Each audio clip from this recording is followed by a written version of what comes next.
Apocalipse essencial. O que nós precisamos saber do capítulo 9 do livro da profecia, entre os versículos 13 e 21. A palavra inicia-se dizendo que o sexto anjo tocou a sua trombeta e ouvi uma voz que vinha das quatro pontas do altar de ouro que estava diante de Deus. O apóstolo João, ele, quando entrava no seu transe profético, ele deixava o seu corpo e o seu espírito, a sua alma, era levada até a presença de Deus. Esses eventos, eles podem acontecer com muitos homens que são profetas e servos do Deus vivo. A alma pode deixar o corpo momentaneamente e subir a uma região celestial, sem que o corpo morra. Veja que o apóstolo Paulo, ele disse que foi em determinado tempo levado até o terceiro céu. Então isso é perfeitamente possível. E João estava aqui em espírito, tendo estas visões relacionadas com a profecia, com o livro Apocalipse, que ele nos deixou.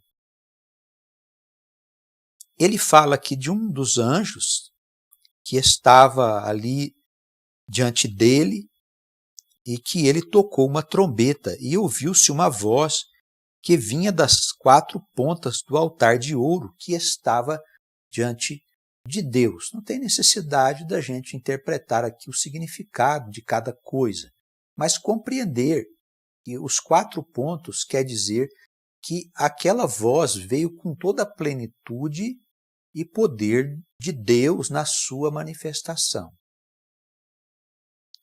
E essa voz dizia ao sexto anjo que tinha a trombeta para ele soltar os quatro anjos que estavam presos diante do grande rio Eufrates. Ele está falando ali, na verdade, de quatro países. No ponto de vista de Deus e daqueles que com ele governam a criação, os países são como espíritos, porque são sistemas com as suas características próprias, religiosas, econômicas, políticas. São sistemas que no mundo de Deus é tratado como se fosse espíritos. E nós sabemos, pelo exame das Escrituras, que naquela região do Oriente Médio é que vai se iniciar um grande conflito bélico, uma guerra atômica que vai trazer destruição em todos os lugares da Terra. Isso vai acontecer porque está previsto pelo Senhor, e não como uma suposição das coisas que podem se passar. O que o Senhor nos enviou foi a visão daquilo que acontecia mesmo naquele momento, que era como o futuro dos acontecimentos que iriam se passar aqui com os países lá daquela região. E daí o Senhor, a voz que veio lá do altar, que falou com o anjo, que tinha esta trombeta na mão. A trombeta significa o anúncio de uma grande coisa. Ele disse: solta os quatro anjos que estão presos junto ao grande rio Eufrates. Vamos recordar também que a profecia, ela tem uma passagem que diz que os anjos ficariam retidos ali, naquele lugar, diante do grande rio Eufrates, até que o povo de Deus tivesse sido levantado e marcado. Com certeza, nós estamos agora no período em que o Espírito Santo está procurando o povo de Deus, está levantando as ovelhas, está levantando lideranças para que esses conceitos velhos relacionados com a igreja cristã evangélica possa ser deixado um pouco de lado para que uma nova consciência ela seja criada para o homem enfrentar as grandes dificuldades que ele terá de enfrentar pela frente. Homens e mulheres que foram separados por Deus para serem sementes de uma nova geração, a geração que vai habitar e vai conduzir o mundo novo no caminho da felicidade. Versículo 15: foram soltos os 4 anjos que estavam preparados para a hora, o dia, o mês e o ano, a fim de matarem a terça parte dos homens. Olha que essa guerra ela vai se esparramar no mundo em forma de contaminações e prejuízos de toda a natureza, a vida material, as plantas, as águas, e trará uma destruição muito grande. Veja que o versículo 15 fala na morte de uma terça parte dos homens. Pode ser que ele esteja falando aqui de uma terça parte daqueles homens envolvidos nos conflitos daquela região, mas não podemos deixar de considerar que outras passagens também das Escrituras ensinam coisa bastante parecida. O número dos exércitos dos cavalheiros era de 200 milhões, e eu vi o número deles, aqui falando das pessoas, dos soldados, daqueles que vão estar envolvidos nesses conflitos. Ele passa a narrar aqui, do versículo 17 em diante, ele passa a falar aqui sobre os tanques de guerra, sobre os lanças-foguete, sobre os mísseis. Ele continua narrando, como ele fez anteriormente, na primeira parte do capítulo 9, ele continua narrando aqui sobre o que ele estava assistindo nas guerras do fim do mundo. Ele diz: eu vi os cavalos nesta visão, os que estavam sobre eles cavalgavam e tinham couraças de fogo e de jacinto, de enxofre, e a cabeça dos cavalos era como a cabeça de leão, e da sua boca saía fogo, fumaça e enxofre. É claro que cada coisa tem um significado, mas nós não precisamos interpretar individualmente cada circunstância, cada imagem que é aqui referenciada pelo profeta, porque essa não é a finalidade do nosso estudo, do nosso trabalho. Nós sabemos que um profeta de Deus, ele virá para revelar todos os detalhes relacionados com a profecia.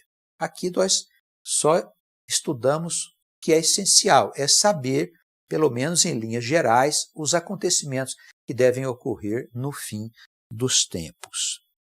Por estas 3 pragas, essas pragas que ele narra aqui, esses cavalos, pelo jacinto, pelo fogo, pelo enxofre, toda aquela destruição que vem dessa guerra, foi morta a terça parte dos homens, isto é, pelo fogo, pela fumaça e pelo enxofre que saíam da sua boca.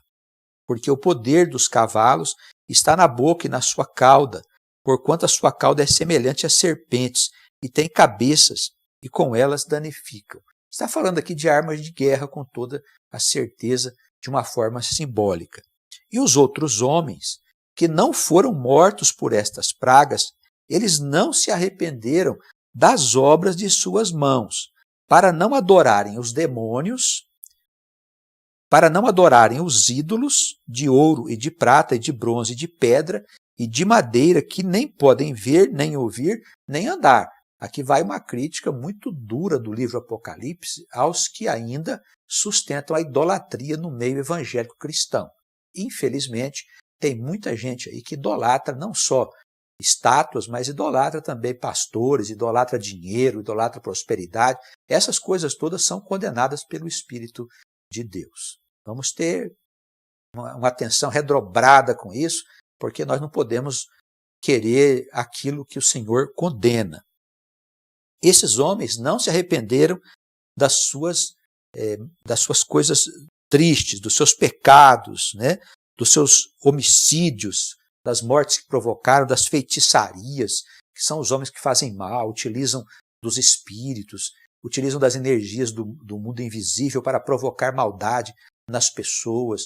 E não só isso, tem muita gente que manipula o psiquismo das massas, através de muitos shows, de muitos eventos, para conseguir coisas não muito nobres, digamos, né? Tudo isso é feitiçaria, tudo isso é manipulação das pessoas que não sabem a que estão sujeitas. Não se arrependeram dos seus homicídios, das suas feitiçarias, nem da prostituição. Olha, prostituição está em toda parte, não só prostituição de mulheres, mas também de homens, de políticos, de policiais, de tantos que deveriam fazer o bem para essa humanidade que não fazem, estão se prostituindo, serão condenados no dia do fim. Podem ter certeza disso, porque Deus não brinca com o mundo, não.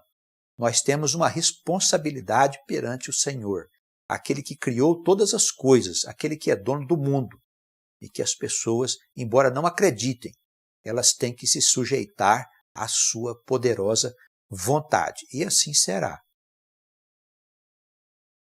O finalzinho aqui do capítulo 9, ele faz uma conclusão acerca das guerras.